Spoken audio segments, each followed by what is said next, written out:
바울 사도가 하나님께서 예수님이 만나주시고 또 바울 사도를 통해서 주신 은혜와 또 그에게 주신 사명을 어떻게 감당했는지를 우리에게 증거하는 그런 본문이라고 볼 수가 있습니다.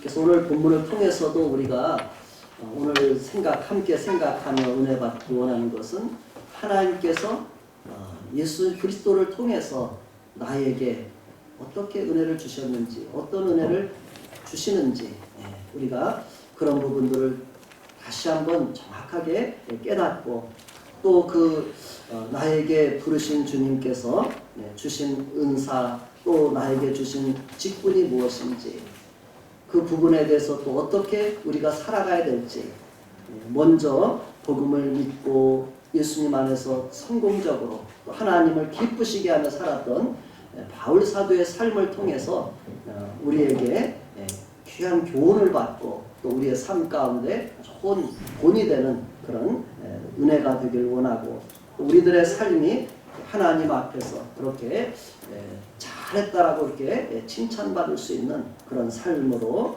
우리도 살아갈 수 있기를 소원하면서 본문의 말씀을 보려고 합니다. 아멘. 그래서 본문의 제목은 하나님께서 우리에게 주신 은혜와 직분 이렇게 요약을 했습니다. 한번 따라서 한번 해보시기 바랍니다. 하나님께서 우리에게 주신 은혜와 직분. 하나님께서 우리에게 주신 은혜와 직분. 하나님께서 이제 구체적으로 우리 각 사람에게 주신 은혜가 무엇인지를 우리는 생각하고 계시는지 이렇게 질문을 드립니다. 하나님께서 나에게 주신 은혜가 무엇일까? 우리가 생각해 보시기 바랍니다. 그 부분이 우리가 점점 더 명확해져야 돼요. 신앙생활을 하면 할수록 하나님께서 나에게 주신 은혜가 무엇인가? 그 부분을 우리가 또 잊지 않아야 돼요. 깨닫고 또 기억하고 점점 더 그 은혜의 하나님의 그 깊이와 넓이를 헤아려가며 우리가 살아가야 될 것입니다. 그리고 또 하나님께서 나를 구원해 주신 내가 이제는 하나님 앞에 어떻게 살아가야 되는지 우리에게 주어진 생명의 기간을 하나님 앞에서 어떻게 살아야 되는지 성도의 삶이라고 볼 수 있겠죠. 그 부분을 우리가 이제 하나님 앞에서 사명을 또는 직분을 감당하는 그런 삶의 모습입니다. 오늘 바울 사도는 그 부분에 대해서 오늘 우리에게 이야기하고 있기 때문에 우리가 그 부분을 들으면서 우리에게 다시 한번 이 부분을 잘 정리하고 우리의 삶이 우리도 그렇게 주신 은혜의 직분에 따라서 충성되게 살아갈 수 있는 그리스도인들이 또 하나님의 백성들이 되시기를 바랍니다. 아멘. 그러면은 본문 14절 먼저 일단락을 정리해 놓은 것 중에서 보도록 합니다. 14절부터 16절까지 본문을 먼저 읽고 그 본문 또 한 구절씩 조금 더 자세히 보도록 합니다. 자, 14절부터 16절까지 같이 읽겠습니다. 시작. 내 형제들아 너희가 스스로 선함이 가득하고 모든 지식이 차서 능히 서로 권하는 자임을 나도 확신하노라. 그러나 내가 너희로 다시 생각나게 하려고 하나님께서 내게 주신 은혜로 말미암아 더욱 담대히 대량 너희에게 썼느니 이 은혜는 곧 나로 이방인을 위하여 그리스도 예수의 일꾼이 되어 하나님의 복음의 제사장 직분을 하게 하사 이방인을 제물로 드리는 것이 성령 안에서 거룩하게 되어 받으실 만하게 하려 하십니다. 아멘. 본문에 이제 구체적으로 또 한 절 한 절 한번 같이 봅니다. 이 16절까지는 하나님께서 우리에게 주신 은혜와 직분이 무엇인가를 우리에게 말씀해 주는 부분이에요. 14절에 한번 먼저 보면은 이렇게 말씀합니다. 내 형제들아 너희가 스스로 선함이 가득하고 모든 지식이 차서 능히 서로 권하는 자임을 나도 확신하노라. 오늘 우리가 예배드리고 있는 우리 성도님들 한 분 한 분도 내가 주님을 믿고 또 성경을 읽고 이렇게 살아오셨다면은 우리들에게도 하나님 앞에서 동일하게 선함이 가득하고 지식이 차서 서로 권하는 자가 우리가 되었고 또는 그렇게 되어가고 있는 분들이라고 여겨집니다. 아멘. 우리 자신이 그렇게 여기고 계시죠? 나에게 선함이 예수님을 통해서 하나님을 통해서 선함이 가득하게 되고 또 하나님에 대한 지식이 말씀에 대한 지식이 또 서로 다른 사람들을 내가 권해줄 수 있는 그런 사람들이 된 줄로 믿습니다. 아멘. 우리가 마땅히 또 그렇게 되는 것이 우리가 그리스도인으로서 우리가 정상적인 그런 길이라고 여겨집니다. 그렇지 못하다면 우리가 하나님 앞에서 신앙생활을 내가 성실하게 또는 그렇지 못하게 해왔다는 것이 될 수 있지요. 그래서 우리가 성실하게 해오기만 했다면 하나님을 따라서 내가 살아오기만 했다면 우리는 반드시 그리스도 안에서 선함이 가득하고 지식이 차고 또 서로 다른 사람들을 권해줄 수 있는 붙들어줄 수 있는 그런 사람들이 되게 되는 줄로 믿습니다. 그러면서 15절에 또 이렇게 말씀하는 것을 우리가 보게 됩니다. 그러나 내가 너희로 다시 생각나게 하려고 이렇게 표현하죠. 다시 생각나게 하려고 하나님께서 내게 주신 은혜로 말미암아 더욱 담대히 대량 너희에게 썼다 이렇게 증거합니다. 바울은 로마 교회 성도들 또 복음을 먼저 받은 성도들이 다 주님 앞에서 복음에 대해서 지식이 있고 또 주님 앞에서 어느 정도 성장된 그런 사람들이라고 인정을 합니다. 그렇게 됐으라고 또 믿습니다. 그럼에도 불구하고 너희로 다시 생각나게 하려고 내가 이렇게 복음을 다시 너희에게 썼다 이렇게 말하는 겁니다. 우리가 로마서를 이해하고 있는 것처럼 로마서는 바로 예수 그리스도의 복음에 대해서 우리에게 가장 논리적으로 기록한 그런 성경책 중에 한 권이라고 이렇게 표현합니다. 복음에 대해서 우리에게 잘 알기 원한다면 로마서를 읽어보면 우리가 알 수 있는 거예요. 복음이 무엇인가? 우리가 그 복음이 내게 얼마나 유익한 것이고 얼마나 나에게 기쁨이 되는 것이고 소망이 되는 것인가를 우리가 이 로마서를 읽으면서 우리는 발견할 수가 있는 것이죠. 그래서 역사적으로 보면 로마서를 통해서 회심한 예수 그리스도를 만났고 또 변화된 사람들이 엄청 많아요. 우리가 잘 아는 것처럼 마틴 루터라는 사람이 이 로마서를 통해서 회심한 사람이죠. 그렇죠? 그리고 또 성 어거스틴, 우리가 잘 아는 중세기 성 어거스틴도 로마서 말씀을 통해서 읽다가 변화받은 사람이에요. 뭐 그 외에도 여러 사람이 있겠지만 가장 대표적인 이야기를 한다 했을 때 그렇게 이 로마서 말씀은 우리들의 인생을 완전히 하나님 없이 죄인으로 살던 우리 인생을 예수님을 믿고 의인이 되게 하시고 또 하늘나라의 소망을 주고 하늘나라의 기업을 받게 하는 그런 놀라운 그런 복음에 대해서 소개하는 것이 로마서 말씀입니다. 왜냐하면 바울 자신이 예수 그리스도를 통해서 하나님께서 우리에게 이루시는 그 놀라운 일들을 누구보다도 잘 알기 때문이죠. 그렇기 때문에 이것을 우리에게 기록을 해서 로마에 있는 성도들도 이 복음에 대해서 밝히 알게 한 것입니다. 그래서 그들이 로마에 있는 성도들도 바울이 전해주기 전에 여러 루트를 통해서 여러 사람들을 통해서 복음에 대해 듣고 어느 정도 알고 믿음 생활했어요. 그렇지만 바울 사도는 자기에게 주신 그 은혜를 그들에게 더 분명하게 어찌 보면 전하고 싶었던 그런 마음을 우리가 생각해 볼 수가 있죠. 어찌 보면 그들이 아는 것을 더 명확하게 알게 하기 위해서 로마서를 기록했다고 하도 우리가 과언이 아니라고 볼 수가 있습니다. 그래서 너희로 다시 생각나게 하려고 이렇게 이 로마서를 그들에게 기록을 했다고 말하는 것입니다. 오늘 우리들에게도 마찬가지죠. 나의 자녀들이 또 우리 성도들이 하나님 앞에서 복음에 대해서 하나님께서 행하신 이 놀라운 일들에 대해서 우리가 더 정확하게 아니면 더 확신 있게 우리가 알기를 바라는 것이 우리들의 먼저 믿었던 우리들의 마음인 줄로 믿습니다. 그래서 오늘 이렇게 바울은 그렇게 이것을 로마서를 기록했다고 말하고 있고, 구체적으로 하나님께 주신 은혜 또 하나님께서 주신 우리의 직분이 무엇인가를 바울 사도 자신의 간증으로 고백으로 우리에게 16절에서 이야기합니다. 하나님께서 우리들에게 주시는 예수님을 통해서 주신 은혜와 직분이 무엇인가를 아마 대표해서 이야기했다고 생각하면서 우리 한번 같이 16절을 읽어보도록 합니다. 시작.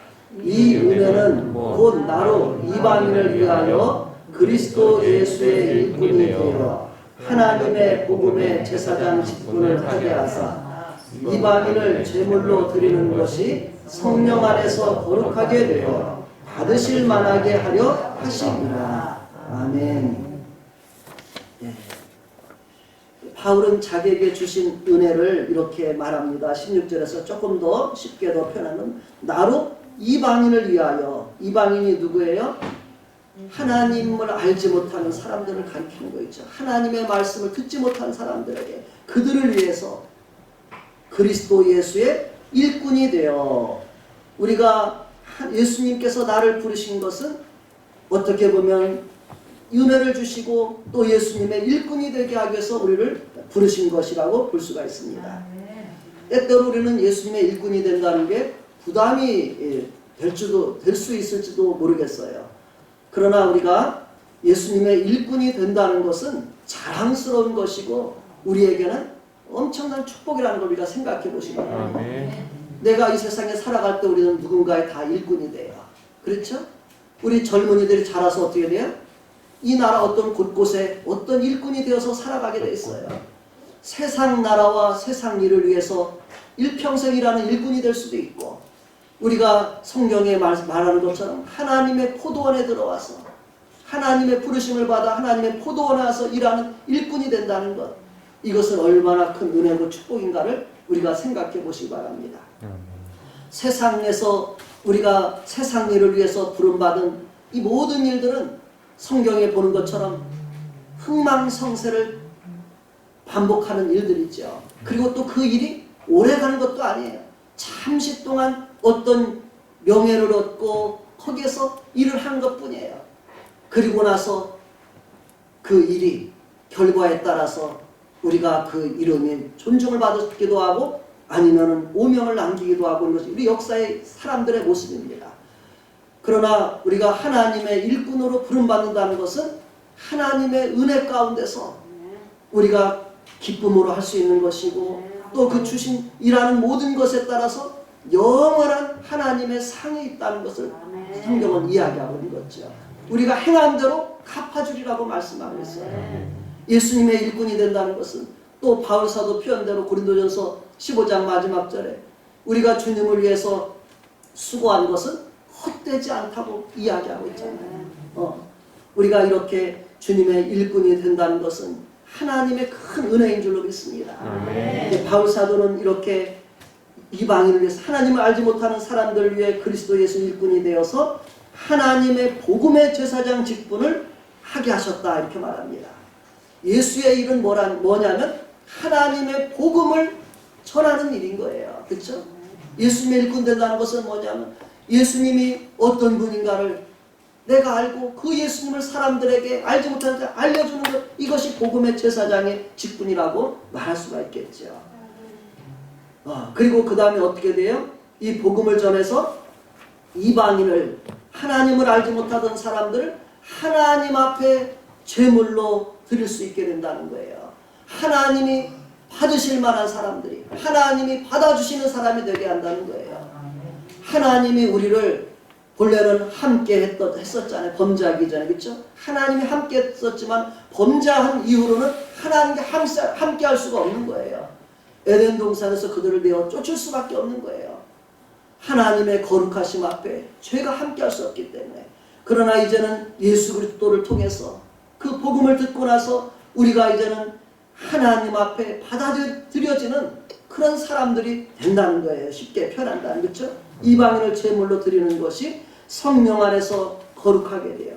하나님께서 하나님의 성령으로 우리를 거룩하게 하시고 또 받으려 하심이라, 이렇게 표현하고 있습니다.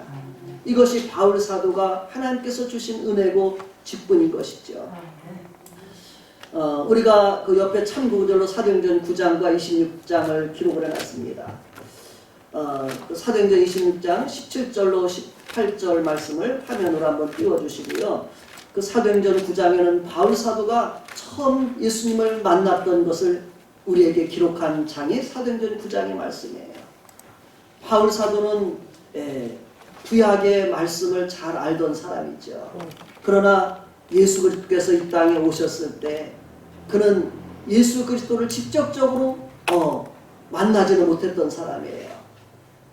그래서 예수님에 대해서 오해를 하고 편견을 가지고 있어서 예수님이 하나님의 아들로 그를 인정할 수 없는, 받아들일 수 없는 그런 삶을 살던 사람이죠. 그래서 예수님을 믿는 사람들을 박해했던 그런 사람입니다. 그러나 예수님께서 그를 직접 박해하던 그를 만나주신 것이 사도행전 9장의 기록인 것입니다. 그리고 하나님께서 그를 이방인들을 위해서 내가 너를 쓰겠다, 이렇게 일꾼으로 쓰겠다고 말씀해 주신 장이 9장의 말씀입니다. 오늘 여기 26장에는 바울이 이제는 1차, 2차, 3차 전도행을 하고 이제는 로마로 가기 직전에 그가 예루살렘에서 잠시 동안 그 잡혀서 있던 그런 상황에서 재판을 받는 중에 아그리빠 왕 앞에서 자신에게 주신 은혜를, 자기의 회심에서 하나님께서 나에게 베푸시고 나를 통해 일하신 그것을 간증하는 구절이 거기에 나와 있습니다.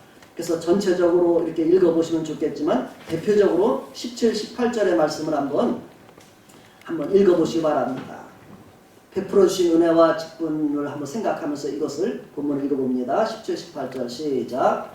이스라엘과 이방인들에게서 내가 너를 구원하여 그들에게 보내어 그 눈을 뜨게 하여 어둠에서 빛으로 사탄의 권세에서 하나님께로 돌아오게 하고 죄의 사함과 나를 믿어 거룩하게 된 무리 가운데서 기업을 얻게 하리라 하더이다. 아멘. 이 본문에서 보는 것처럼 그 눈을 뜨게 하사 어떻게 해요? 어둠에서 빛으로 사탄의 권세에서 하나님께로 돌아오게 하고 죄사함과 나를 믿어 거룩하게 된 무리 가운데서 기업을 얻게 하리라. 바울 사도가 이 은혜를 입었고 또 이 은혜를 전하면서 그는 지금도 살고 있고 이 일 때문에 지금 자기가 이렇게 감옥에 갇히게 됐고 곧 로마로 가게 될 것이다, 이렇게 증거하는 내용인 것입니다. 오늘 바울 사도가 이렇게 자신의 은혜와 직분을 표현한 것처럼 성경에는 동일하게 우리도 같은 예수님을 통해서 같은 은혜, 같은 직분이 주어졌다고 이야기하고 있습니다. 로마서 1장 5절 6절하고 베드로전서 2장 9절을 보면서 우리가 한번 읽어봅니다. 먼저 로마서 1장 5절 6절, 제가 여러 번 소개했던 그런 구절 중 하나인데요. 한번 로마서 1장 5절 6절에 보면은 바울 사도는 동일하게 로마에 있는 성도들도 같은 은혜와 직분을 받았음을 이야기하고 있습니다. 오늘 이 동일한 복음의 말씀을 읽고 받는 우리들에게도 같은 은혜와 직분이 있음을 우리가 다시 한번 우리도 생각하는 그런 시간 되기 바랍니다. 5절 6절 읽겠습니다. 그로 말미암아 우리가 은혜와 사도의 직분을 받아 그의 이름을 위하여 모든 이방인 중에서 믿어 순종하게 하나니 너희도 그들 중에서 예수 그리스도의 것으로 부르심을 받은 자니라. 아멘. 바울 사도는 우리가 은혜와 예수님을 통해서 은혜와 사도의 직분을 받았다 이렇게 말합니다. 우리가 앞에서 이미 은혜는 생각할 수 있겠고요. 사도의 직분이라는 것은 우리가 아는 것처럼 예수님이 제자들을 부르셨고 그들에게 하나님의 말씀을 가르쳐주고 또 그들이 믿게 되었고 이제 그들을 믿지 않는 세상 가운데 보낼 때 그들을 사도라고 일컬었지요. 바울도 마찬가지죠. 주님을 믿지 않던 그가 이제는 주님의 보냄을 받았을 때 사도라는 이름을 받게 되는 거예요. 그렇다면 우리는 사도의 직분을 우리가 특별하게 그 초대교회 제자들을 한정해서 부르기도 하지만 사실은 동일하게 예수님을 믿고 이제 믿음을 가지고 세상을 향해서 내가 예수님을 전하는 우리 모든 사람들이 사도의 직분, 보냄을 받는 그런 직분을 받았다는 것을 우리가 기억하시길 바랍니다. 나에게도 그런 은혜와 사도의 직분이 예수님을 통해서 주셨다는 것을 우리가 믿기를 바랍니다. 그래서 너희도 그들 중에서 예수 그리스도의 것으로 부르심을 받았다고 바울 사도는 말하고 있는 것입니다. 또 베드로전서도 분명하게 우리에게 이런 은혜와 직분이 있음을 이야기하고 있죠. 베드로전서 2장 9절의 말씀을 함께 읽어보도록 하겠습니다. 시작. 그러나 너희는 택하신 족속이요 왕같은 제사장들이요 거룩한 나라요 그의 소유가 된 백성이니 이는 너희를 어두운 데서 불러내어 그의 기이한 빛에 들어가게 하시니에 아름다운 덕을 선포하게 하려 하심이라. 아멘. 우리도 동일하게 하나님 앞에서 왕같은 제사장이 되었다고 이야기하고 있고 주님의 이 아름다운 덕을 선포하게 하려 하심이라고 말씀하고 있습니다. 우리가 다 이렇게 주님의 이 말씀에 하나님 앞에서 사명이 있고 직분이 있음을 우리가 믿고 또 그렇게 이제는 순종하며 또 행하는 우리의 삶이 되기를 바랍니다. 두 번째 단락으로 가면서 바울 사도는 하나님께서 주신 은혜와 직분을 어떻게 감당했는지를 우리에게 간증하는 그런 부분으로 또 우리에게 본이 되고 보존이 되는 그런 말씀이 되기를 바라면서 그 다음 부분을 우리가 봅니다. 17절부터 19절까지 한번 봅시다. 바울 사도는 주님의 은혜를 받고 이 직분을 받아서 어떻게 살았는지를 우리에게 말씀하고 있는 부분이에요. 17절부터 19절까지 한번 다 같이 읽겠습니다. 시작. 그리스도 예수 안에서 하나님의 일에 대하여 자랑하는 것이 있거니와 그리스도께서 이방인들을 순종하게 위하여 나를 통하여 역사하신 것 외에는 내가 감히 말하지 아니하노라. 그 일은 말과 행위로 표적과 기사의 능력으로 성령의 능력으로 이루어졌으며 그리하여 내가 예루살렘으로부터 두루 행하여 일루리곤까지 그리스도의 복음을 편만하게 전하였노라. 아멘. 여기까지인가요? 19절까지. 바울 사도는 이렇게 말씀하죠. 17절에 보면 그러므로 내가 그리스도 예수 안에서 하나님의 일에 대하여 자랑하는 것이 있거니와 이렇게 표현합니다. 예수님 안에서 하나님께서 행하시는 이 일에 대해서 바울은 자랑하고 있다고 말씀하고 있습니다.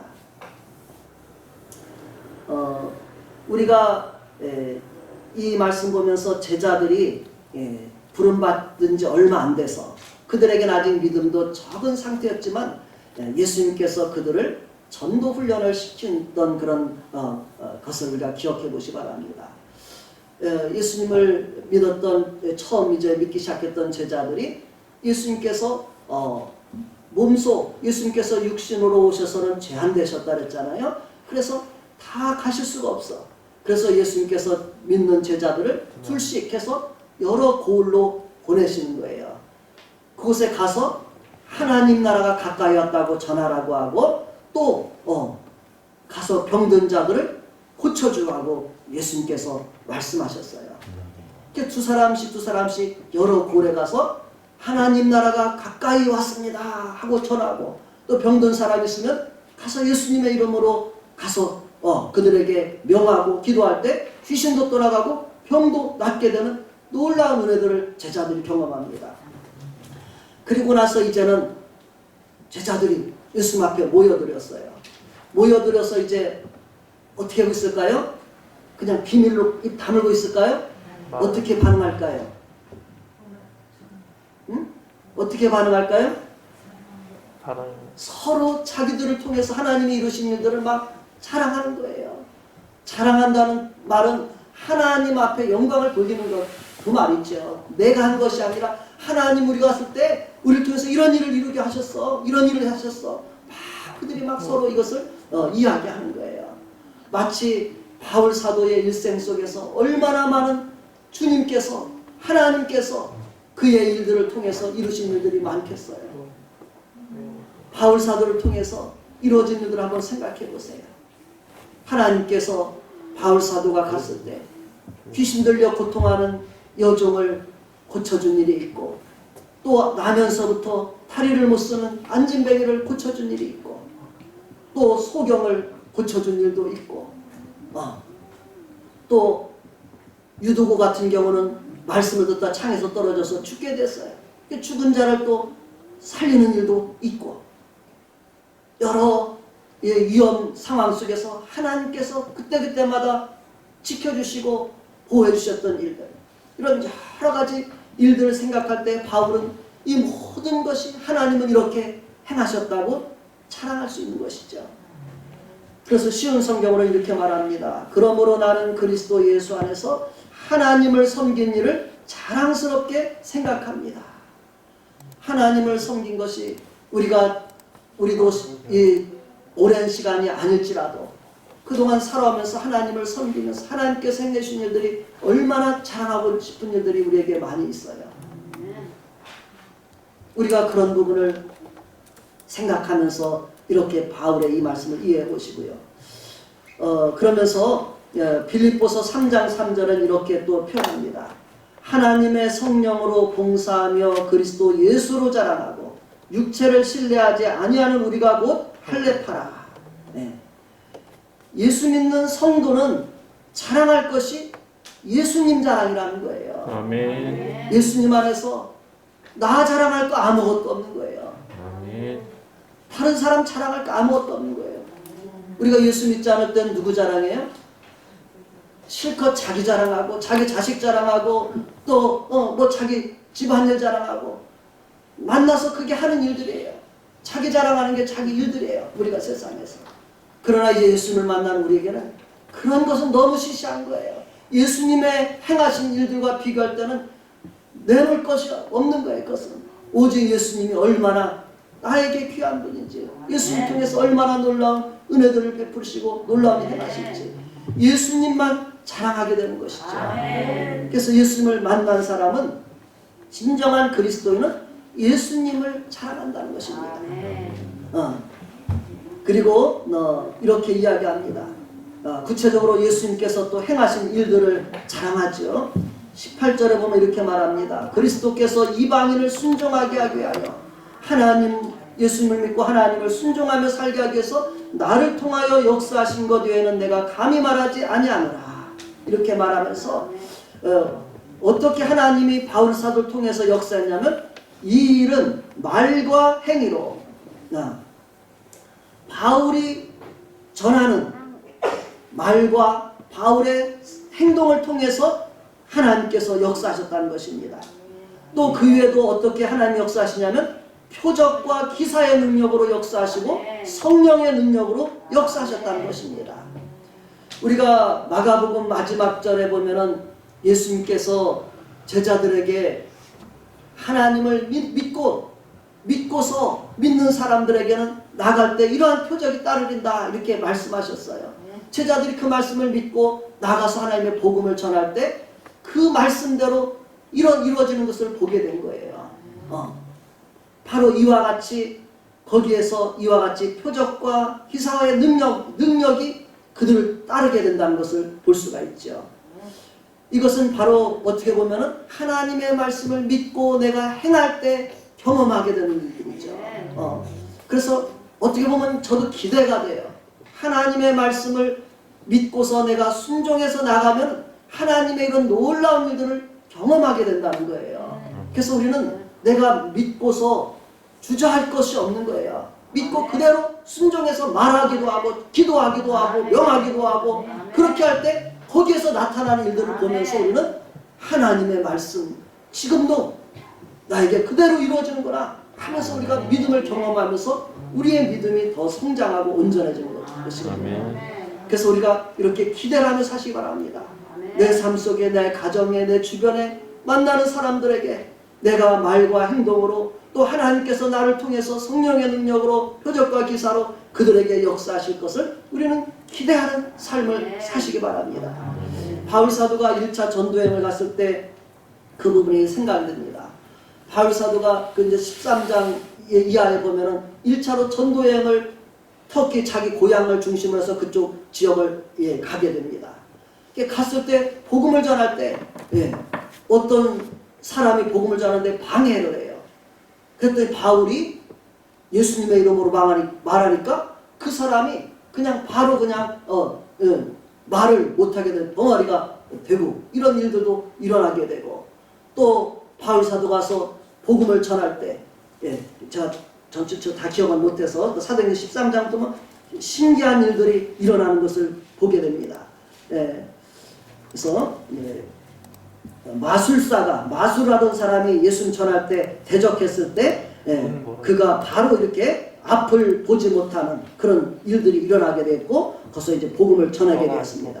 또 이제 그 비시디아 안디옥에 가서 전할 때는 사람들이 막 날마다 매주마다 더 많이 모여와서 바울의 말을 듣는 일이 일어나는 거예요. 그러니까 또 거기서 누가 시기해서 또 유대인들이 방해를 하게 됐죠. 그런 일이 일어났었고 또 바울은 이고니아 갔을 거기에서는 루스드라라고 해요. 루스드라에 가니까 발을 쓰지 못하는 사람이 나면서 걷지 못하게 되고 걸어본 적이 없는 사람이 있는데 그가 바울이 복음을 전할 때 잘 듣는 거예요. 그러니까 바울이 뭐라냐면 그 믿음이 그 안에 구원받을 만한 믿음이 있는 것을 보고 큰 소리로 14장 10절에 보면 이르되 네 발로 바로 일어서라 하니 그 사람이 일어나 걷는지라. 이런 일들이 일어나는 거예요. 이런 표적이 일어나는 거예요. 그래서 이렇게 쭉 바울 사도도 나가서 복음을 전할 때 이런 일들을 경험하게 된 것이죠.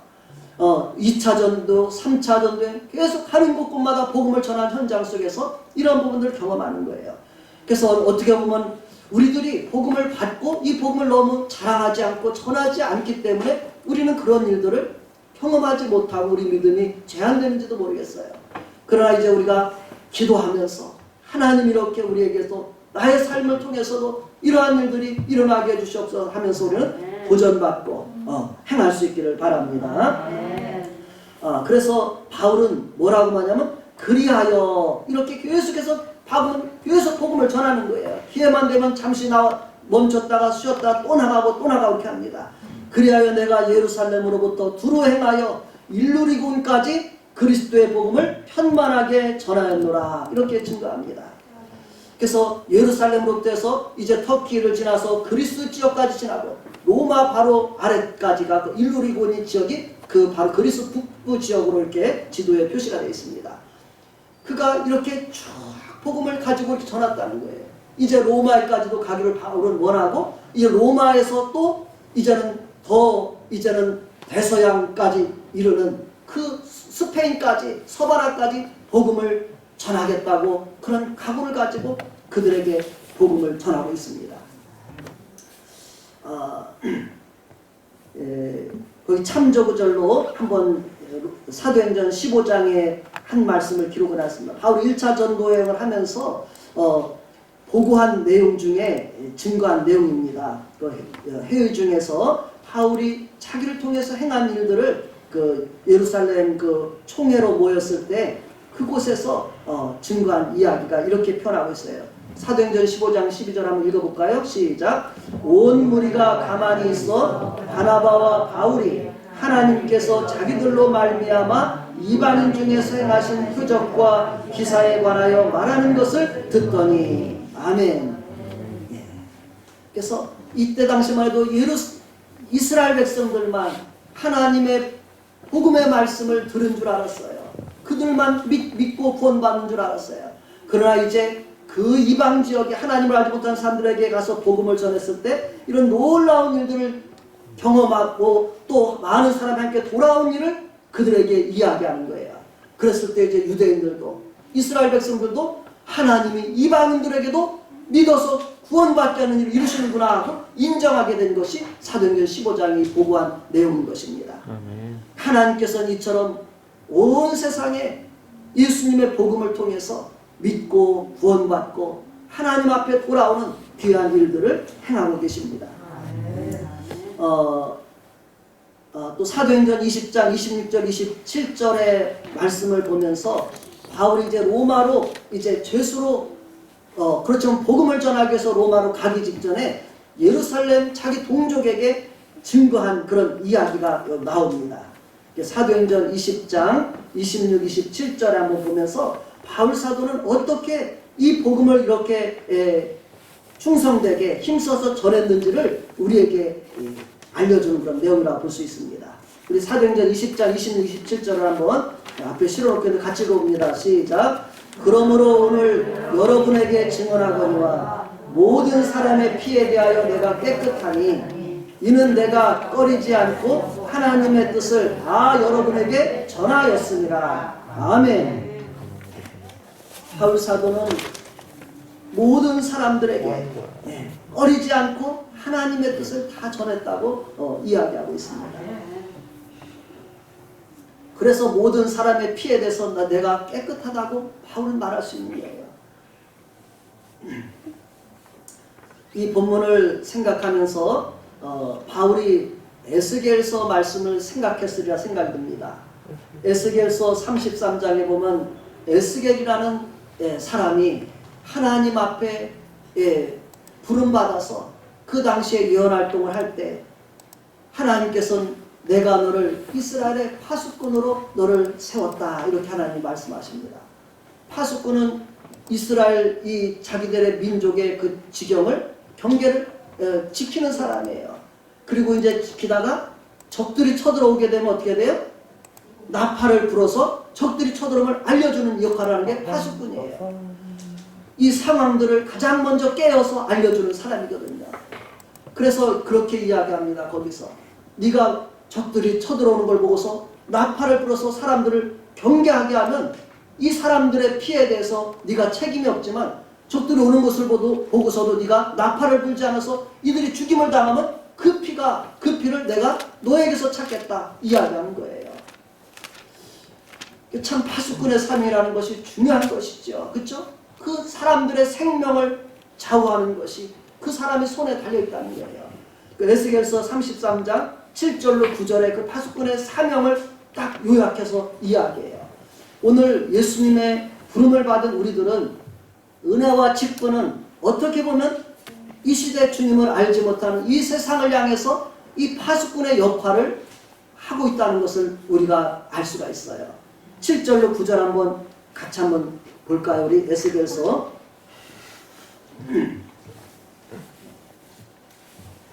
에스겔 33장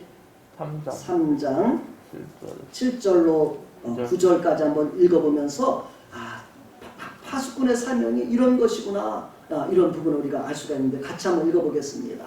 시작. 인자야 내가 너를 이스라엘 족속의 파수꾼으로 삼음이 이와 같으니라. 그런즉 너는 내 입의 말을 듣고 나를 대신하여 그들에게 경고할지어다. 가령 내가 악인에게 이르기를 악인아 너는 반드시 죽으리라 하였다 하자. 내가 그 악인에게 말로 경고하여 그의 길에서 떠나게 하지 아니하면 그 악인은 자기 죄악으로 말미암아 죽으려니와 내가 그의 피를 내 손에서 찾으리라.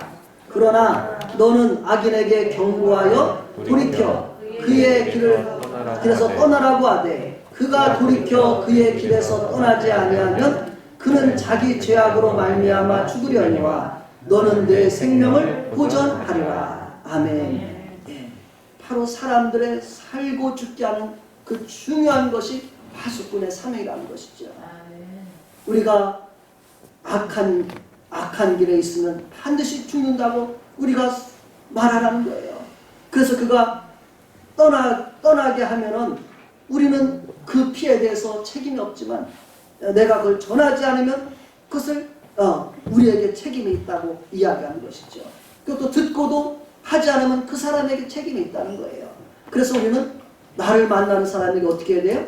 복음을 전할 책임이 있는 거예요. 하나님의 말을 할 책임이 있는 거예요. 이것이 어떻게 보면 우리가 두려운 거예요, 사실은. 저도 이것이 가끔 생각이 납니다.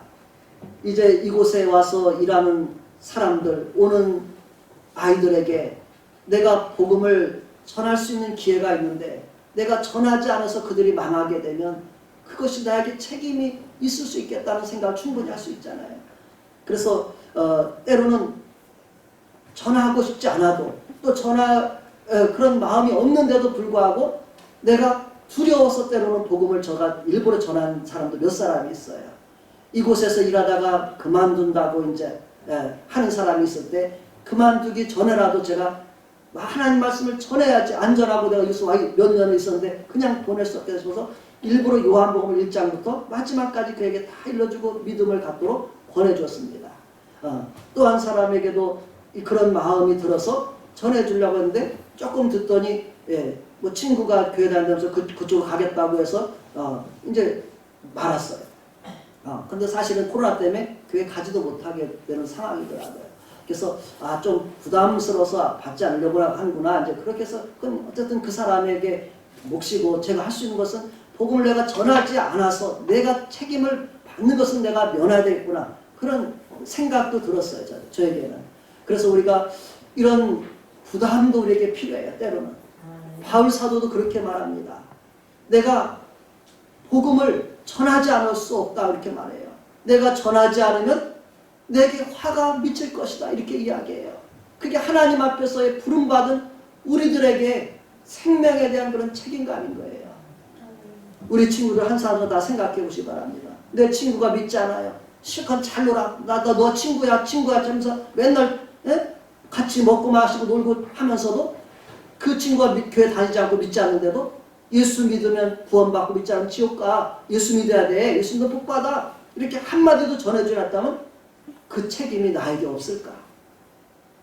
그는 주님을 알지 못하면 그 죄 가운데서 우리는 성경은 죽는다고 되어 있는데 우리가 그 사람을 보고서도 내가 말하지 않고 죽어가는 것을 알면서도 구하지 않는다면 그 죄가 우리에게 없을까? 책임이 없을까? 성경은 우리에게 분명히 그 책임이 있다고 말하잖아요. 그래서 우리는 다시 한번 생각해야 돼요. 그냥 나만 믿으면 됐지. 그냥 나만 편하면 됐지. 파수꾼은 편할 수가 없는 거예요. 나 편하라고 내가 있는 게 아니에요. 사람들의 안위를, 생명을 지키라고 있는 것이 파수꾼인 거예요. 그래서 하나님 앞에서 우리는 다시 한번 생각을 하기 바랍니다. 나에게 맡겨준 사람, 나를 만나게 하는 사람들, 나에게 이 파수꾼의 사명이 있음을, 복음의 왕같은 제사장, 복음을 선포할 사명이 있음을 우리가 기억하길 바랍니다. 그래서 내가 주님 앞에 섰을 때 나로 말미암아 복음을 들을 수 있는 기회가 있는데 듣지 못하는 사람이 있지 않도록 우리가 해야 될 줄로 믿습니다. 이런 사명감이 있다면 우리의 삶의 자세는 달라져요. 사명감을 우리가 잃어버리게 되면 우리는 안일할 수밖에 없죠. 그렇죠? 그러나 사명감 있는 사람은 넘어졌다가도 다시 일어날 수밖에 없고 다시 걸어갈 수밖에 없고 이것이 사명자의 삶인 것입니다. 아멘. 하나님 앞에서 우리는 다 이런 은혜와 직분을, 사명을 예수님으로 말미암아 하나님 앞에 받았음을 기억하기 바랍니다. 아멘. 너무너무 자랑스러운 일이고 복된 일임을 또한 생각하시기 바랍니다. 아멘. 억지로만 할 것이 아니라 즐겁게 할 수 있는 것이 예수님의 일인 거예요. 아멘. 그래서 하나님 앞에서 때때로는 우리가 지칠 때 있었기 때문에 전하고 싶지 않을 때도 있죠. 그렇지만 파수꾼의 사명이 있다는 걸 생각하며 그때도 전할 수 있는 것이 바로 우리의 삶이 되어야 될 줄로 믿습니다. 아멘. 그래서 바울이 한 말을 잘 생각합니다. 그러므로 오늘 여러분에게 증언하거니와 모든 사람의 피에 대하여 내가 깨끗하니 이는 내가 꺼리지 않고 하나님의 뜻을 다 여러분에게 전하였습니다. 아멘. 네. 저도 오늘 분명하게 여러분들에게 전했습니다. 또 아니면 영상을 듣는 분들에게도 성도님들에게도 분명하게 전했습니다. 하나님의 이 말씀을 듣고 그것에 대해서 내가 책임감 있게 하나님 앞에서 살아가는 우리들이 되어야 될 줄 믿습니다. 네. 이제 결론적으로 한 번 더 이렇게 도전합니다. 20절, 21절의 말씀을 보면서 하나님의 이 부르심 앞에, 하나님의 말씀 앞에 내가 어떻게 순종하고 헌신하는지를 한번 생각해 보면서 20절, 21절 말씀을 같이 읽어봅니다. 시작. 또 내가 그리스도의 이름을 부르는 곳에는 복음을 전하지 않기를 힘썼노니 이는 남의 터 위에 건축하지 아니하려 함이라.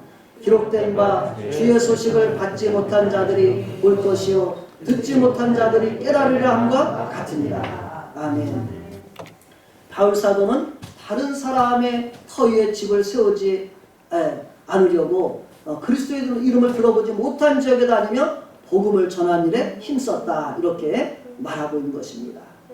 이렇게 바울이 한 것은 바울 사도의 마음에 하나님의 말씀이 바울에게 생각이 났기 때문에 그런 거예요.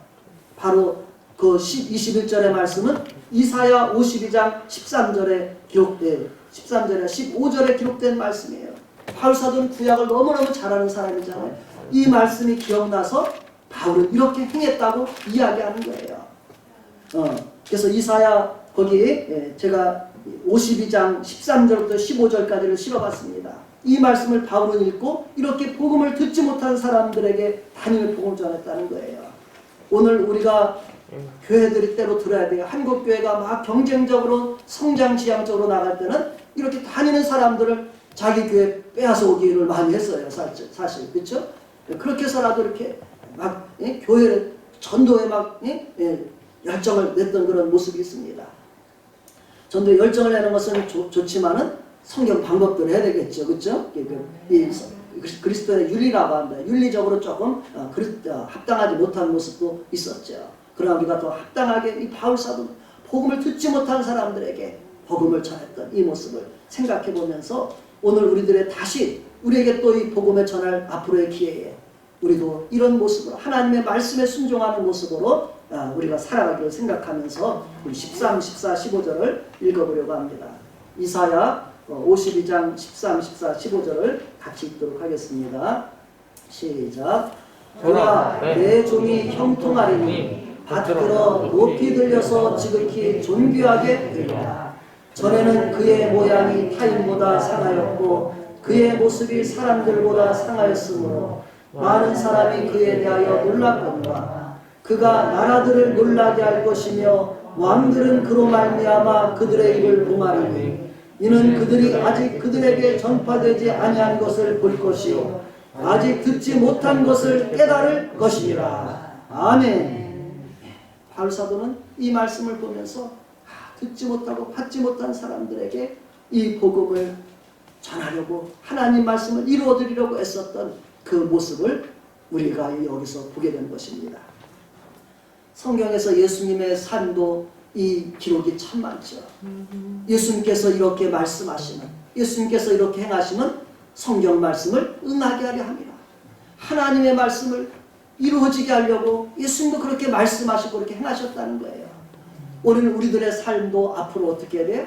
하나님의 말씀을 이루어드리려고 우리가 그렇게 말하기도 하고 행하기도 합니다.